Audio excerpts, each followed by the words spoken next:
Hello, my name is Nicholas Silva, and welcome back to another video for the Pompano Beach High School Computer Science Tornado CS YouTube channel. And in today's video, we are going to be going over how to turn a string into an integer and an integer into a string. So let's get into that today. And to help us with today's example, I've made the class string to integer, and I'm going to be writing this in the main. So I'm going to go ahead and make a string A. String A equals, let's put a number in here. Let's put 23. That's going to be our string A. And if I were to go ahead and print this, I would see that I would get 23. That would be our number. And then if I would want to go ahead and print 23, say plus 4, I would see that I would get 234. And you would probably ask, oh, why don't I get a 27? It's 23 plus 4. And the reason is because this 4 here is an integer and this 23 is a string, and you cannot add a string and an integer.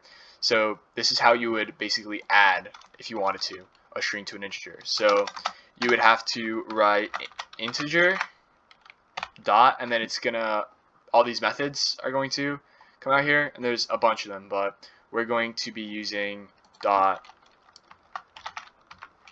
parseInt, and then we're going to put in our string here. So that's going to be 23. And then if I print this out, we get a 23 just like normal. But the difference is going to be if I want to add, say, that 4 again, and I run this, we're going to get a 27. This is because this integer.parseInt and our A here, it's turning this string into an integer. And you can also do this with integers. It's not only strings. So if I say, let's say int A equals 12, this is going to be turning an integer into a string.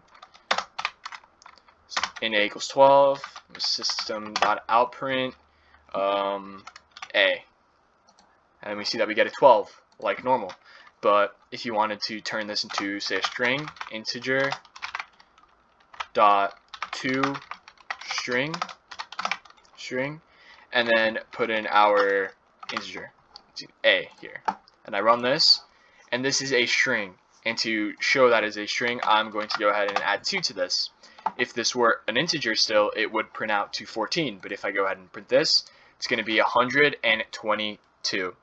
And you can also do this in a way that you can actually you can get string into an integer, and you can make, say there's a string that has letters and integers, and you can just take out the letters and only basically just print that. So if I go ahead and do string A equals, let's say, population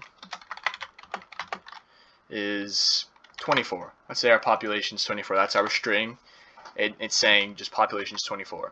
And if I go ahead and write A equals A dot replace, replace all, and then I would have to put, let me just erase this. I would have to put here forward slash. You're going to put 2 forward slashes, forward slash D plus, put a comma here, and then there, and that's going to be the replace. It's going to replace basically all of this with just making this an integer. So, and then if I go ahead and do int b equals integer dot parse int and b parse, oh no, we have to put parseInt A because we are changing this into a integer. We're changing population 24 to an integer. And then if I go ahead and close that, and we system.outprint, and then we are going to print our B down here. And if I go ahead and run this, we see that we get a 24. And just to show you that we've changed this into an integer and it's no longer a string, 24 plus 12, we should get 36. If we run that, we see that we get a 36. So that's going to be it for today's video. We just went over how to turn a string into an integer and an integer back into a string, and how you can take a string and just get the integer part of the string. So that's going to be it. Have a good one.